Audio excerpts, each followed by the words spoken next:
Good morning, good afternoon, good evening, and good night. Welcome to the Fly With Us podcast. This podcast is bringing the art of conversation, self love, self care, mental health care and protection, life lessons, love lessons, and everything in between. Today, we're going to talk about women and health and wellness, and we've got a great panel. So, with that being said, pick your fence, give us that mindfulness minute for this episode. What if everything you needed to be yourself, mind, body, and soul was already within you? Imagine if this wisdom contained not only remedies for your life, but also preventative practices so that we could have fewer problems to deal with. How different would life be if we could harness this knowledge to experience more peace of mind, better physical health, and a sense of alignment, fulfillment, and purpose? Chakras, which come from the ancient Sanskrit, mean spinning wheel of light. The chakra system is composed of 7 main energy wheels that regulate our energetic bodies. Our ancestors intuitively understood and worked with their energetic bodies and rhythms of the season and nature. The good news is the knowledge and practices are not limited to the past, and we need them more in this modern day lives and our modern day lives more than ever. Just like our ancestors, we also can have alignment with the lunar cycles and Mother Nature and tap into the natural biorhythms, the body cycles that regulate our health, emotions, and intellect. Word up. Word up. So on our today's panel, like we said, it's going to be about health and wellness and different modalities that we can have optimum health in our lives. So joining us today so far was Yamika and Shakesha, the pretty priestess. Welcome to our show. You've both been on here before, so welcome back. Peace. Jeez. So let's All right, jump so let's. into it. Oh, you going? You got it. You want me to do it? Yeah. Oh, I'm sorry. Go ahead. I mean, It's nah, you Ladies' Day. It's Ladies' Month. You go ahead. This month is for the ladies. got it. All right. So, ladies, just briefly, and it doesn't matter who goes first, but what does health and wellness mean to you? When you tell somebody that I am well and I'm healthy, what's that mean?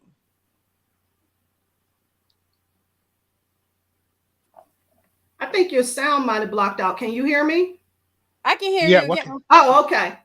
Well, to me, health and wellness, it starts with the mind because where the mind goes, the body begins to follow. So once I start working and building my mind, then I can start working on all of those other relationships outside of myself. And those relationships are not just limited to the people that I'm connected to. It's also connected to the way that I'm navigating my life. So that's me being mindful about drinking water, having balance in my diet, and just having balance overall in my life. That's how I see health and wellness for me. Or Touche, touche. It's so when you talk about health and wellness, it's so broad. But to narrow it down for me, I'll definitely add on to what you just said. Starting with the mind. But for me, it's actually understanding how I am wired and understand what I need versus what I want. So once I started getting away from what I want versus what I need, I begin to rewire about the things that I actually think about myself as needing from what I wanted, because what I wanted was really a replication of what I saw other people once were and applied them to myself. But rechanging that thought process and what I need in that moment changed how I thought, how well I am within myself and how healthy I am for myself. So definitely that thought process and that change in thought on how well I actually think I am and how I'm living a healthy life. word up. I like that. That's really dope. Um, and Shakesha, you mentioned far as diet. So to both of you, how important is diet in on the path of health and wellness? I don't want to bring that old cliche that you are what you eat, but essentially you are. And so life is brought to you through the foods, through the things that you take in. And there's a vibratory frequency that's connected to everything that we eat. So when we start to consume those things that are of a higher vibrations, we start to have a higher vibration experience. But when we consume those things of a lower vibration, we start to notice that we kind of struggle, and it's more of an upstream swim when we're navigating all of the madness that goes on in this world. Yes. I gotta chew on that one. Right. I know that. Definitely, that vibration is real. It's definitely real, especially when you're talking about, healing, in those aspects of health and wellness, is understanding what that vibration means, but also understanding that you are of earth, and if you are made of earth, you should eat what you're made of. And Yes. like, okay, if I am eating this way and I am made of this way, it only makes sense to eat of this earth. It means getting the vital vitamins and minerals within your body, and eating whole, and eating dirty, and eating fresh and clean. And it definitely increases that vibration. But it also, for me, is changing the pattern of how we ate prior. So this is definitely addressing our ancestral behavior with how we ate and the nutritional value, our of things that we've learned just to thrive, not necessarily thrive, but just exist. Exist is the word I'm looking for. Right. And on survival mode. We've been on survival mode for generations past, but just changing that behavior from a nutritionist definitely increases our health and wellness part of our being individually, but for our future generations, our children, their children, and their children. So that nutritional piece is very vital to how we live, and thrive and get out of a survival mode. Dope.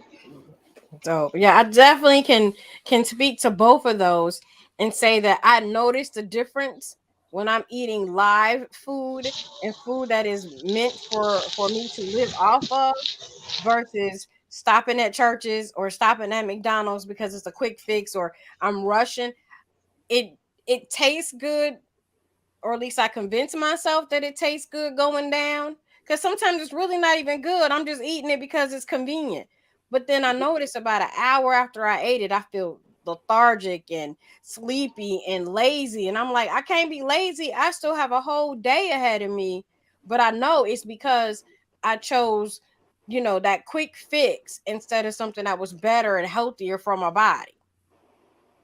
Yeah.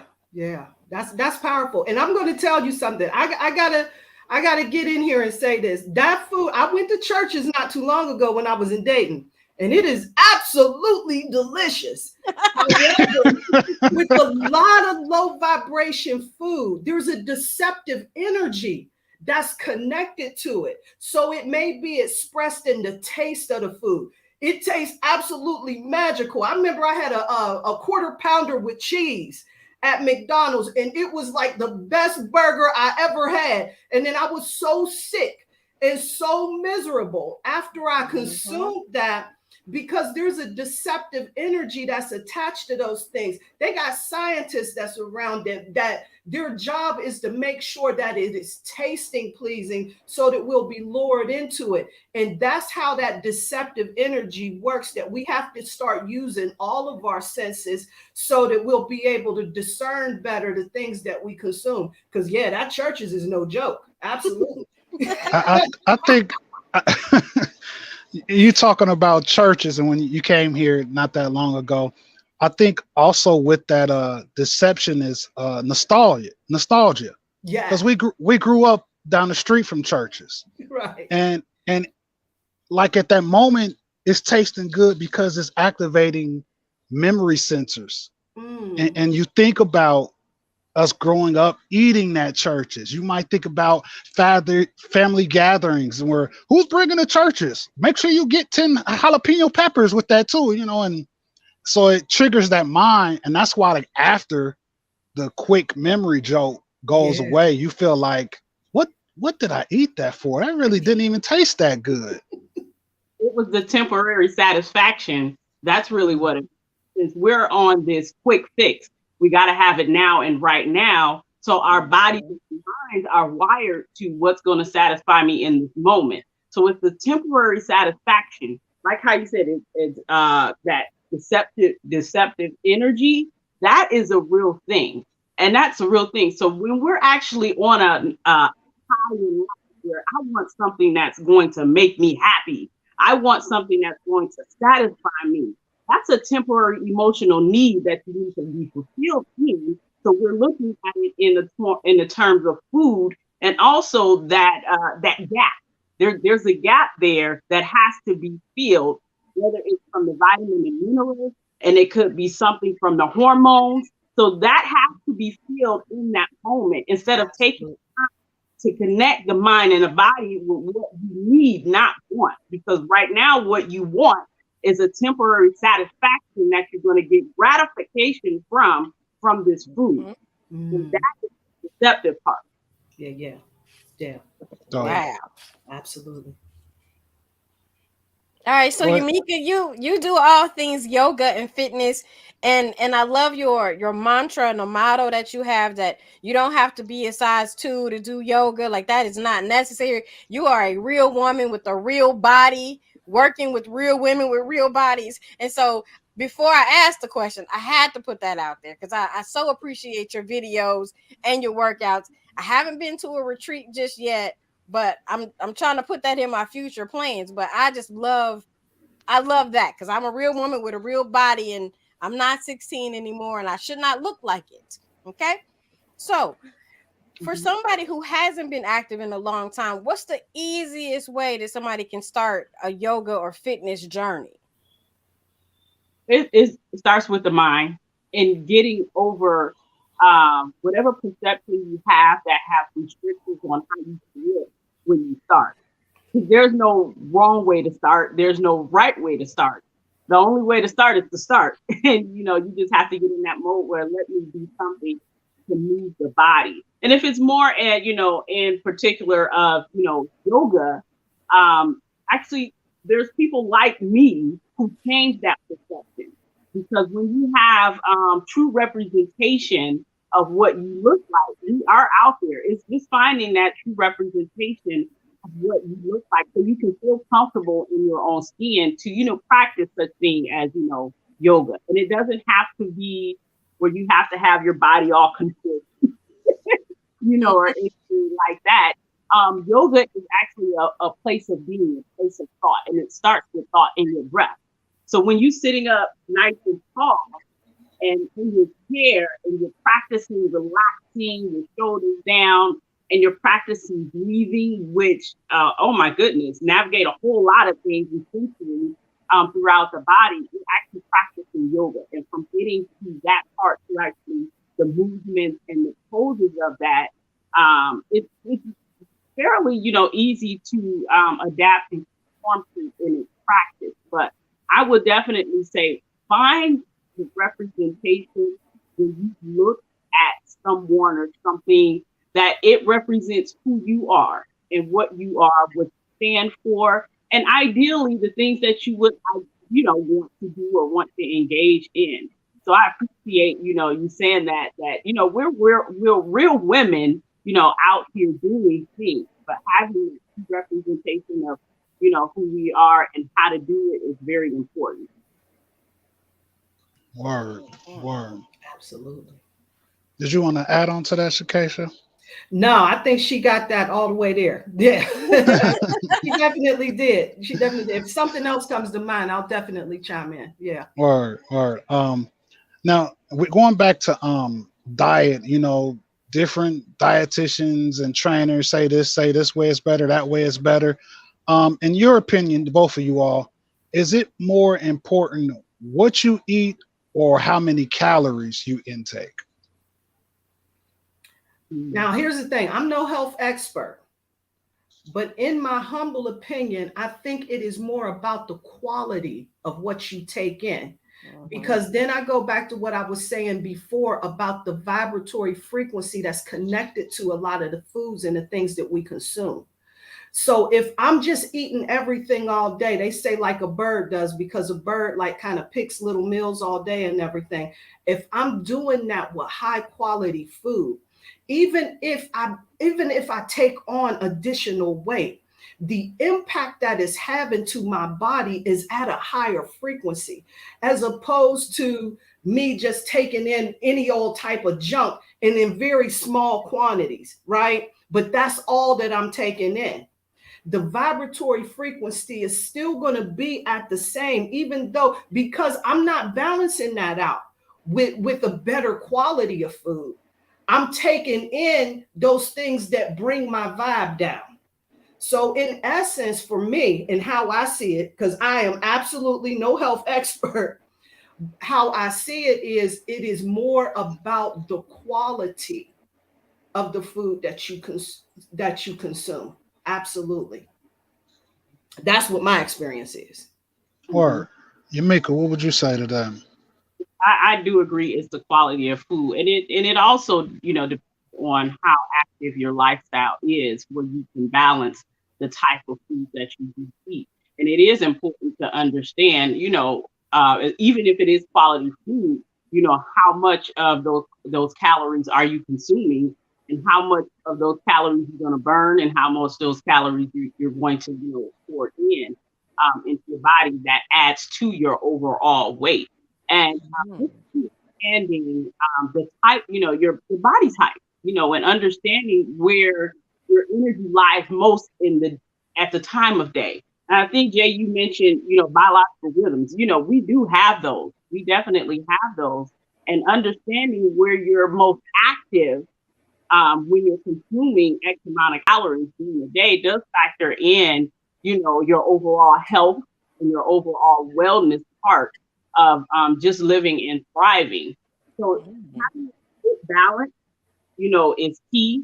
And understanding, you know, movement is a part of how you consume what what you eat. And quality, you know, as you mentioned, is key. So whether I'm going to take in a meal that's over 800 calories, you know, and then another meal that's less than that, and I'm sedentary over a certain period of time, then am I going to gain weight, or am I going to lose weight, or am I losing weight?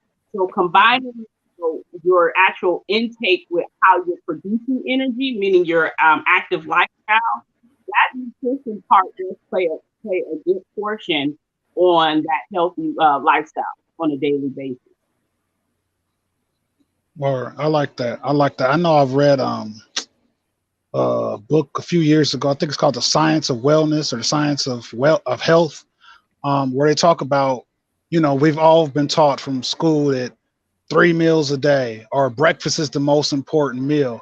And this book says that's breakfast is not the most important meal. It says you actually probably shouldn't eat breakfast until you've done something, because you should have been sleeping, recharging, so you haven't dispersed any energy to need to consume any energy.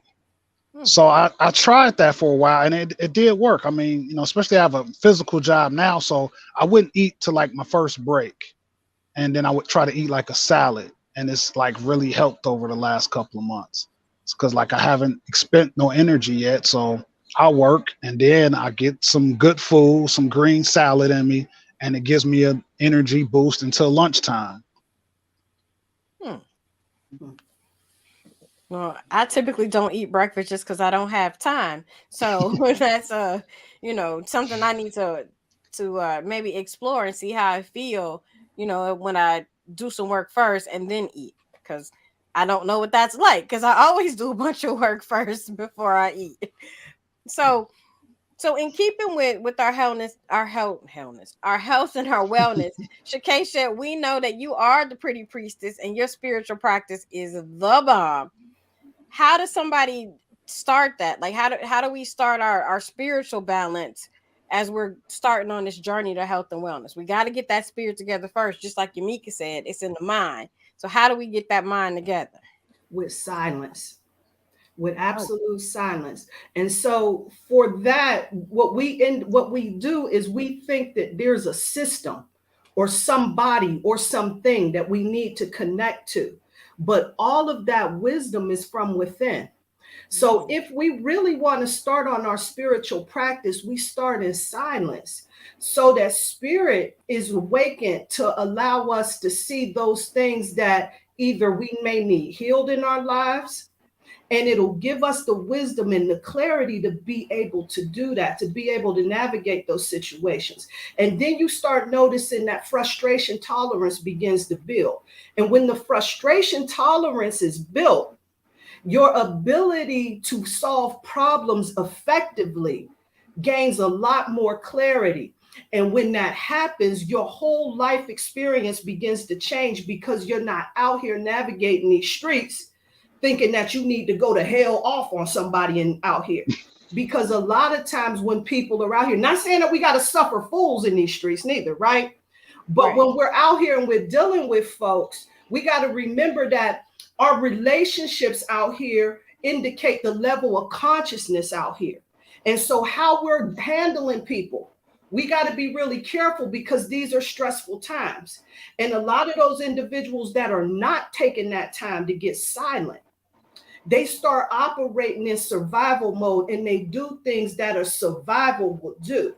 And that tends to trigger other individuals. The most powerful spiritual practice that we can do right now is getting silent and going within, so that we can gain the wisdom to be able to overcome all of those obstacles and challenges. That's all I got to say. I like that. Word up. Yeah. See, Mika, do you want to add on to that? What? Amen. 5 snaps and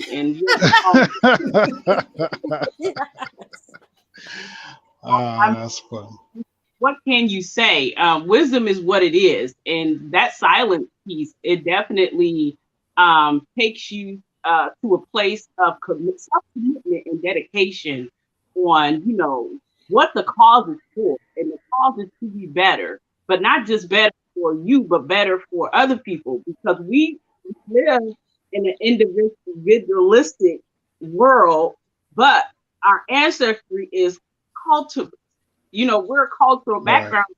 Right. We're not practicing in that sense. But listen, you got to silence the mind. But silencing doesn't mean stop. Silencing just means you're paying attention. You're increasing your discernment. You're learning how to move, in a way that's productive, in a way that's in true purpose, and learning how to do those things in an effective way, in an effective manner, but still doing the work, still answering the call, advocating and paying attention and being mindful and regathering and reconnecting and recharging all at the same time. So that balance, you have to have that period where you're going to unplug in a way where you're still plugged in. And that's increasing all proprioception, all body mindedness, all body awareness into the things that's happening and the things that's going on and all around you. So increasing that spiritual part of your being, hey, that's the biggest part of the pie. That's the biggest part of being well. And that's the biggest part of how you actually can connect inwardly and understanding how you move, how you think. Understanding that you're inwardly connected to your external part too. But this is the part where you're saying that this is what makes you whole. This part makes me whole. And this part connects me to other things around me and other entities that I need to connect with. So we're all on this vibrational journey that we connect to, we vibe to.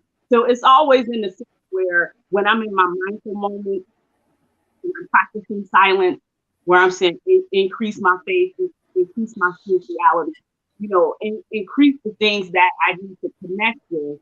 It makes me, it always reminds me of that part where when I connect with somebody in actual present form, and we've all said this, like, feel like I've known you forever, but it feels like we've connected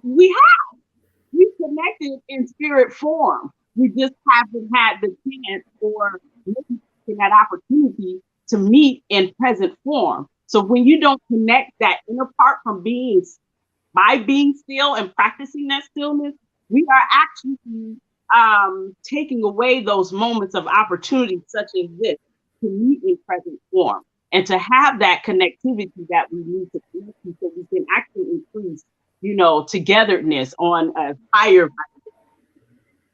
Dope. That's real. I love that. That's man, amazing. Go ahead, take it away, Beth. I mean, I liked it. So ladies, we know that we are human and we tend to struggle. So when I'm on my wellness journey and I'm on my spiritual journey and I start to struggle or I start to lag, what are some things that people can do to get back into practice if you fall out of practice? Don't feel guilty. That's the main one. Don't feel guilty and don't beat yourself up about it. The good thing about a new day is a new opportunity. The good thing about another minute is another opportunity. So just in that next minute, you can continue. Just allow yourself that compassion. And that is one thing that us as servant people, we may not always practice is self-compassion and self-gratitude and self-appreciation to say, yes, I am human, and self-forgiveness to say, I forgive myself for falling off, but allow yourself to be happy at the same time. Allow yourself to treat yourself. Who says that you can't have that piece of cake, but you're having that piece of cake in balance and moderation?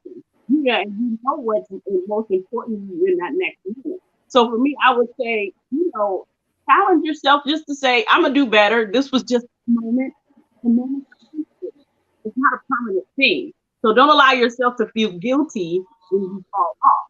What you do is just find another way to help you maintain what your daily practices are. Word. Absolutely. And you know what, just to build with where she's at already, because she's definitely nailing that in every point that I would be making. But just to reiterate that we have to love ourselves through this process. And we have to be in a space to just trust divine order, because sometimes our stumbling blocks are put there in order for us to learn very deeper lessons is where I'm going at. Is put there for us to learn deeper lessons. This is a part for us, like where they talk about in these spiritual communities about this shadow work, right? Whatever. But what that really is about, right, is all of that stuff that we tend to not really address and not really look at. And all of those reasons for why we're not dealing with that. That's what that shadow work is, right? But when you love yourself through the process and realize everybody's human. Now we go all get up in here lying saying that we don't miss the mark, we don't fall short sometime. That's a damn ass lie, right? But when we come to terms with that and we love ourselves enough through the process, right? Then we start to know who we are, know what our needs are, and not lying to ourselves saying that we can contort like a contortionist and everything, and then we can work out like we training for some type of event or something like that. We know that that's not really where we are, but when we love ourselves through the process, we will encourage ourselves to do better, and we will encourage ourselves when we're doing well as well. So no matter where we're at, we'll be in that place of encouragement and self-love. Remember that this is our journey and this is what we signed up for. So the reason why you're struggling with that is because you're supposed to be learning something. Absolutely. I've been talking to Lady Bouncer about that a lot lately, and accepting, the things that you are, the people that you might be afraid to say, this is what I am, because you might look at it in a bad way, or society might look at it in a bad way. But as you accept that into your being, you're able to push the more positive things up. Like you said, that shadow work is really about accepting stuff. Like I told her last week, I was like, I'm a vengeful person. And she's like, yes, you are. I was like, I'm cool. Everybody knows I'm cool, but I'm the type of person, if you do something to me, I'm going to try to find the craziest movie style way to get you. And, and I was like, that's how I was. And I had to think about why I was like that. And I can remember the exact moment of being a little kid, and my uncle, he beat me like a slave, like for what I thought there wasn't even a good reason, to the point where I ran away from home. And I didn't talk to this guy for years. And he was my father figure because my father wasn't around. But finally seeing how much it hurt him too, because he was like, this little stubborn little, you know what? You ain't talking to me. No, I am not. You don't understand how much trauma you caused me by lifting me up in the air and beating me like a slave. Right. And then I started to, think about that. Like that's what the key was. Like at that point, being beat like that, I said to myself, no one is going to be able to hurt me without me getting them. And that was something I had to like really work through. I mean, 20, 30 years later, I was probably 10 years old when that happened. So it's just about, you have to really, like you said, silence and start analyzing yourself and accepting the good and the bad so that you're able to move on. Right. Absolutely. And sometimes the shadow works out for you. It does. Sometimes the shadow is there to protect you. Let's not forget that. So that's one of your defense mechanisms, right? And so like with me, like I got a hard time with trusting, And so when I used to work in an office setting and everything, I would always lock up my office. I would lock up my cabinets and everything. I grew up around everybody. I had a very crack experience growing up, right? And so with that, it's caused me to kind of question, whether or not question the integrity of people in trusting and whether or not they're going to take something, but that's something that I'm very clear on. That's where it came from. And I'm good with that. And I still lock it up.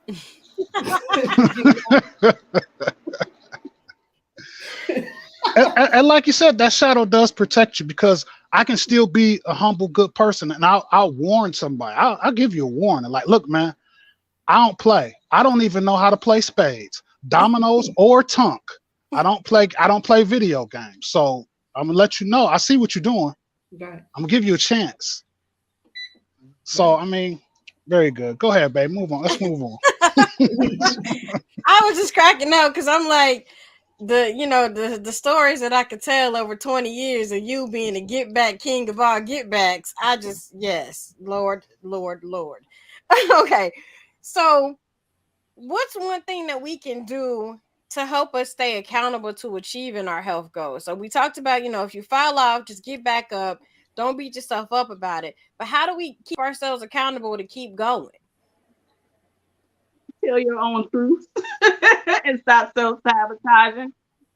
We make false commitments is what I should say when it comes to caring for ourselves. We make these false truths, meaning that these goals that we set are unrealistic. And then we'll say, I'm going to hold myself accountable. You're going to hold yourself accountable to self-sabotage those goals. But it's just being real, being honest with being honest. Have those conversations that is hard to have, but have them with yourself and be comfortable having those conversations, with ourselves.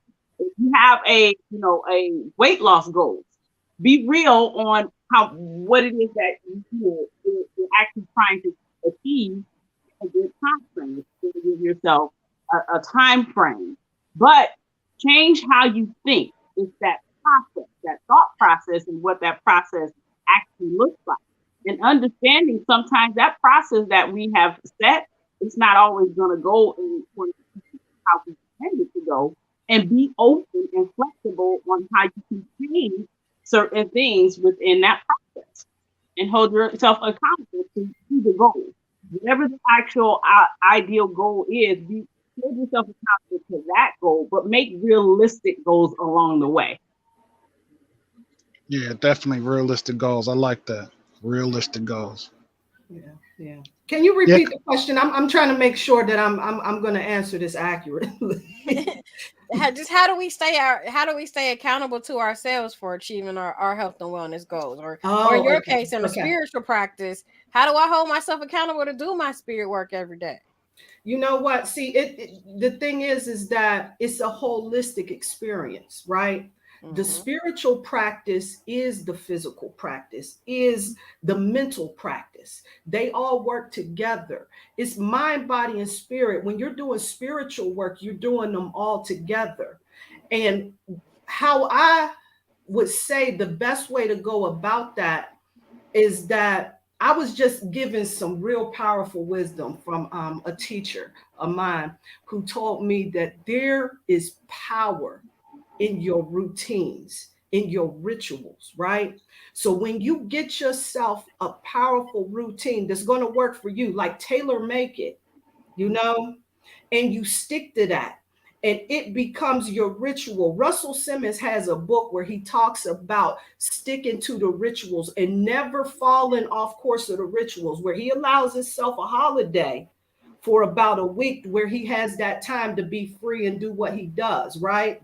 But for the most part, what sustains him, what keeps him in a space of health, what keeps him in a space of mental clarity, what keeps him in a space of wellness all around is his rituals. So he's getting up in the morning and he's getting in meditation, even if it's 5 minutes, he's getting a little bit of working out in, right? And then when he's doing breakfast, if that's what you do, I feel like in my experience that with breakfast, that needs to be a meal that when you're coming down, let's think of breakfast as breaking the fast, right?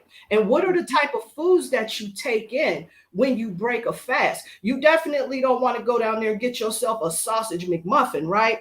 Because when you're breaking the fast, you're just, that's an effect like hitting a brick wall, right? So even if you're going to do breakfast and you're going to bring something in that's going to support the digestive process by taking in something like Dr. Sebi said, drink some warm sea moss in the morning. I've done that, and I'm going to tell you something. It feels good, but it tastes terrible. It tastes terrible. Right, absolutely. And if you can come up with a way to make it taste good, help me out. However, those are some things that will really help you to get your day jump started and making that a part of your wellness journey. And another thing, when I'm eating those, taking in stuff like that, I put them in a shot glass and have a shot of spirulina, have a shot of sea moss, and have a shot of those types of things so that I can just get it in me and benefit from the nutrition of that. But there's power in the rituals.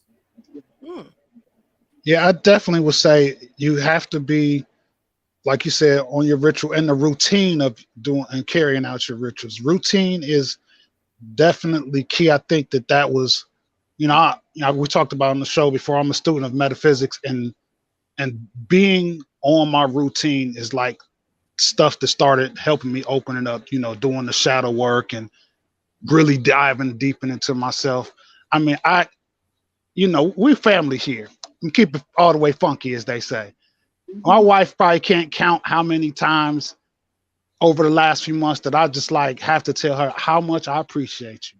We've been together a long time, and we talked about before we sat on marriage panels that we've been through everything. And over these last few months of almost being at the finish line where we're about to be, what they call that? Empty nesters. Empty nesters. Yes. We partying like we 19 these last. I mean, we going hard. I don't know. I mean, I'm almost 50 years old. I wake up like, man, I don't know what happened last. We going hard, and sweet time. She, like I said, she probably cannot count how many times I just have to tell her how much I appreciate you still being here after all of this things that we've been through all these years. And she asked me today, what did you say? When did you realize that I was dope? I was dope. And I said, I've always known that, But when you're going through things, you might not notice the dopeness, or the dopeness doesn't outbalance the irritation that you're causing. Like, you dope, you getting on my nerves. I can't recognize your dopeness if you're getting on my nerves. She was like, oh, I was that bad. I was like, don't front. It was the same way for you. I was getting on your nerves. She's like, a smidge. I was like, your irritation that you have for me is still waiting at the docks with all our stuff, supplies that we need. Sitting on the dockyards. You had that much irritation, so don't front. That's how marriage works. Yeah. So like I said, back to the routine. The routine of the ritual is what helped me to open up and like really have that clarity. You know, and if you skip the routine, like you said, you might miss a day, but the more that you're on it, you will be more open. You will see, like, if your goal is just fitness, if you're on the routine of fitness, you'll start seeing results after you stick to routine. If it's a spiritual path, after you do the shadow work, the altar work, or whatever your modality may be, you will start to see it. But it's like riding a bike. You're just not going to jump on a bike and just take off. You got to learn how to balance, steer. You know, it's a lot into it. You have to stay on your practice. Absolutely. I want to add another one to that too, as you both were speaking, is the importance of saying yes to you and no to other things and no to other people, and yes to you and no to things that doesn't serve you purpose and value. And that's definitely been my mantra for the last few years.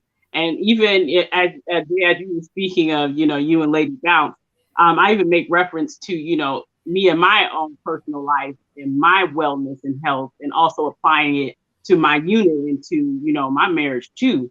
And my husband asks me something, or even if someone else asks me, my question is, how does that serve me purpose? And is it adding value?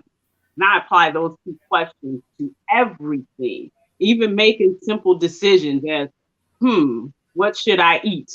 Since we're talking about health and wellness, what should I eat? I ask myself before I open the refrigerator, is it going to add value, and what purpose does it serve? And saying yes to me and no to other people, is it adding value and purpose to my being, purpose to my living, not just existing, purpose to my living, not surviving, just purpose to my overall wellness? And those two things I wanted to share, because those are questions that I ask myself every day throughout the day, that's actually going to keep me in the realm and keep me in the presence of practicing, as you said, you know, what's it within that ritual. And that's a ritual of mine, is asking myself those questions, whatever I'm engaged in, whomever I'm around, and whatever I'm doing. Is it adding that value, and is it adding purpose? Absolutely. Word up. That is so Word powerful. I want to squeeze in real quick too. Another thing that's powerful to do that will get you in that space of gratitude is having a gratitude journal, right? You don't have to necessarily run out there and go buy one, you know, or cop one off Amazon. I got them on Amazon. However, you can get a regular notebook from the dollar store and just start writing down those things that you're grateful for. Because even when my husband is on my last nerves and I wake up thinking this is the simplest man I ever seen in my life, right? Those days when I'm getting silent and getting to myself, I love that add value thing. I'm gonna add that to my practice, right? But getting in that space of gratitude, when I already noticed that I'm getting in that space where I'm starting to not appreciate what's going on around me or what's happening in my life or where I'm at, that gratitude journal helps you to raise your vibration up high enough so that you can come up out of that mental negativity thing. Word. I like that. Very dope. We talked about the world and the state of that it's in now, and all the different things we see, whether it be news and raising kids and so on and so on and so on. Life in this world can be stressful. So what are some of the things that, and we know that stress is a main cause when it comes to illness in a lot of cases. So what are some things that we can do, adding on to the things that we've already talked about, to manage our stress on a day-to-day basis? doing what you love. I find myself going back to remembrance of me as a child. Um, Adult coloring is one. Uh, and it just takes you back into that place where you really didn't have a whole lot of responsibility, and you weren't looking at the world in the sense as how we look at it in today's as we are in our adulthood. But having those moments to just break away from being adult has helped me. Adult coloring is one, and connecting more with earth by playing outside or just being outside. Even just having those moments to go outside when it's cold but the sun is shining. You know, I don't care where you are, but for me, I don't care how cold it is. But when the sun is shining, I got to go out. I'm going to go outside and let the sun shine on my face. And, those moments, when the build is happening, I find it most important to smile and laugh, and that part, the laughter part, because we're all not laughing. Everything is so serious, and that definitely does something to you mentally. It does something to you, in the psyche where, you're not smiling and laughing. So those are the two things helping me is adult coloring, remembering to laugh, and also connecting with outside. Word up. I like that. I definitely feel the outside part. And giving it up for women again because I had to get up at 7:30 in the morning to take my daughter to get her hair done. Y'all go through a lot for the maintenance. But when I came back, I just stood in the driveway and just the sun was coming up and the birds were chirping, which that irritates my wife. But I love being outside with the Ooh, them sun and loud hearing the birds. birds. It's They're just disrespectful. it's just so calming to me. Like I said, those things that trigger those, like you said, adult coloring triggers that memory. I remember driving in the car, being laying down in the back seat. That's when they didn't force you to wear seat belts, and hearing birds in the morning and looking out the window at the trees. They just go by real quick. So it just triggers that same feeling. Like I'm not worried about nothing. You just, because when you're a kid, that's when you in most cases, you're the happiest. I mean, Yeah. is when you're a small child. Mm-hmm. So for me, when it comes to like managing my stress levels, you and I were talking earlier today, picking about music. Music Mhm. is just my life. Like I think in song, I respond to people in song lyrics, and they look at me like you just pulled that out of nowhere. Like, and I'm like, I know, because that's how my brain connects. So for me, when I'm stressed, I gotta listen to some music or listen to some music that like takes me back to a simpler time in my life. And now that I'm DJing every month at Barrel House, I'm really always thinking about, oh, I gotta play this song. I gotta make sure, oh, this was a banger. I gotta hit this one. So when I have like that downtime and my brain is relaxed, that's all I'm thinking about in the back of my head is, oh, I gotta make sure I play this joint. Oh, when I play this, they gonna go crazy. So for me, music, I love coloring. I actually have a an adult coloring book with swear words in it, and it is so calming to color some cuss words. Yes, if you inbox me your email address, I will email you the PDF of the adult coloring book because I'm telling you, you coloring words like twat waffle, like that's hilarious to me. Yes. I love stuff like that and then I had to go to Urban Dictionary and look that up and see what that was, and I was like, oh wait, that's probably not a word I want to be saying to people. But the color with a cute background, I can do that. So, Shakesha, what about you? How do you keep that stress under control? That is powerful. Excuse, my power went out for a minute there. Oh no.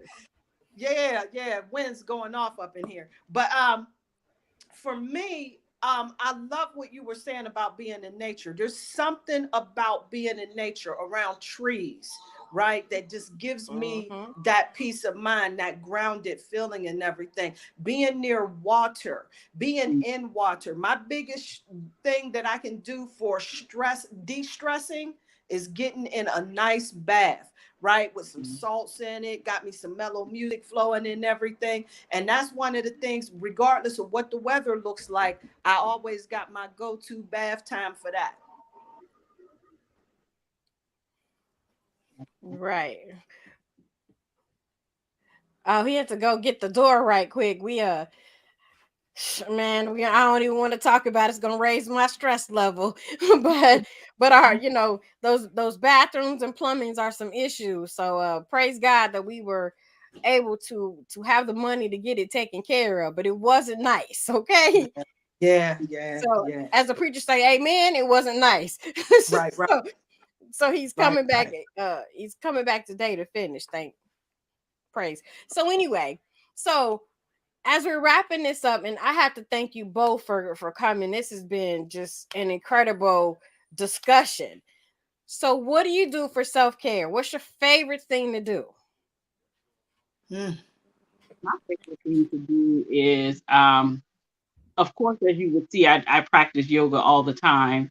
And remembering your breaths, um, that's self-care all day throughout the day and every minute, every second of the hour. Um, Traveling is another one for me, and finding other non-traditional ways to self-care, as taking like a tail float, I float in float pods. I definitely Hmm. um, love those. Oh, Um, yeah, earthing, putting my foot in the dirt when I can. In that sense, when it's warm, just walking is another form of self care, and bathing is another one. Just to soak in the tub to relax. mm. Say take a bath. I can't even. I can't remember the last time I took a bath. I am not dirty by any means, but I cannot remember the last time I took a Ah, bath. ah, ah, I It's would shrivel up and relaxing. die.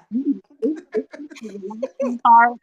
I get my essential oils, my salt, bath salt, my candles, Mm. um, some instrumental spiritual music or my yoga music, and just like, how back in the day where you had those commercials that said Calgon take you away, and Yes.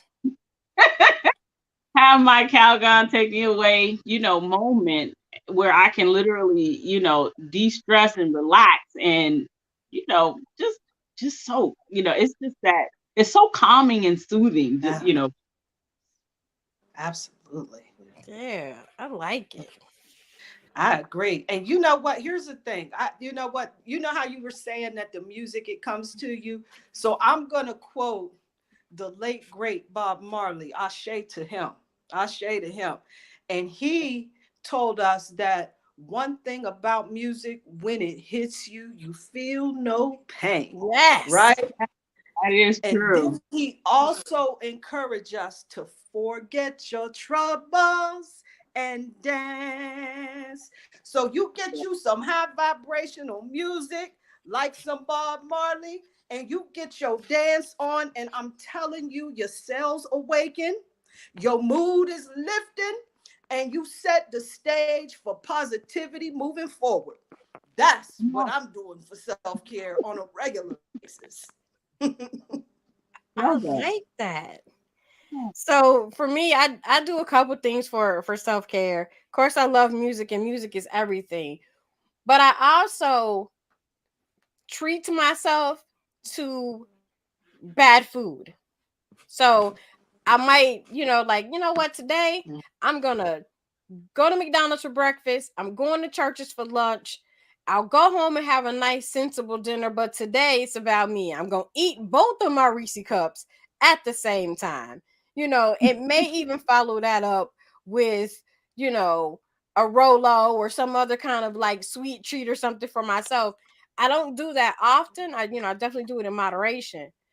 but it feels good in the moment. Like in the moment, I need all of this Reese cup. I need every little piece of this peanut butter. I have to have it because it is what is making me feel whole or feel happy in the moment. So not always the best, but yeah. So Pickett, what do you do for self-care? My favorite thing is walking meditation. That's my favorite thing to do for self-care. I love being on a track, just playing some jazz music or some binary beats, just let my mind just go and be its on its own journey as my body is on its own journey. The track is cool, but last summer I started visiting each park in our area and doing it in the park, and that was even more better. Just seeing nature, seeing turtles coming up out of the ponds, and all these cranes on the banks, and yeah, that's my favorite thing to do. I like that. All right, so it's your favorite part of the show, Sir Pickett. As we get into my favorite part of the show, doom, doom, doom, doom, doom, brain science, science, science. All right, so we've been talking about health and wellness and health and wellness goals. So I'm going to give you 9 tips for figuring out what you really want when we start mapping out those goals, be it for a deeper spiritual practice, more physical movement, or just being a better you in the process. Like I keep saying this stuff on Facebook, the only person you're in competition with is yourself, and the only person you have to be better than is the person you were yesterday. So let me give you 9 tips to figure that out. So first, I want you to write a random and comprehensive list of all the tangible things that you have or don't have that you want. So on one side of the list, it's what you have. On the other side, it's what you don't have. Okay? We're going to look at this list. Then we're going to prioritize the things on this list by placing a number next to each one, with 1 being assigned the most important thing, 2, the next thing, and then so on. Then for your top 10 things on your list, you're going to assign a number from 1 to 5. Of those 10, now we're going to break it down 1 to 5. What's most important out of those 10 things? What are the 5 that's most important? For each of your items, write a paragraph. I know that might be a lot. I'm going to say write 3 sentences about how having them would change or not change your life. So if one of the things on your list is to have more money, how does that change your life? Or if you have a lot of money already, how does it not change your life by having the money that you have? So then you're going to repeat those exercises until you have a list of about 5 to 6 things that you can concretely start to do right here, right now. Then I want you to do the same thing with your work life. So first we have our personal life, and now I want you to do it with your work life. What are the 10 things that you have at work that you like or that you don't like that you want to fix and you want to change? Once you do that, we're going to start working towards updating that resume, making some contacts with some people for a better job so we don't feel like we're stuck. We are meant to do more than go to work and pay bills. I don't want to just live to work. I want my money to work for me at some point. I want to be able to live off my money. So then on a separate sheet of paper, I want you to write down the most desired thing from each one of your list. Then collect all the pages you've written to complete an exercise that is going to make a ritual of burning or otherwise destroying them. So as you make this list of these things you want, as you get them, you're going to burn that paper because that's putting it in the atmosphere that it's going to happen. It's going to come for you, right? After you do that, you're going to do Shakeshia's favorite thing. You're going to sit quietly and absorb the impact of what it is that you want and how you're manifesting it. There is beauty in the silence a lot of times, right? So the last thing you're going to do is look at your 3 desires that you wrote down, the top 3 things you have from each list. Is your level of desire for these things the same as when you first wrote the list? So now we're doing a checkup. Is this thing still important to me? Is this a thing that I still want or a thing that I still feel like I need to have in my life? Then concentrate on your work-related desires and write about what you need to do to attain it. And if it still feels like you will be complete, then your exercise for that is done.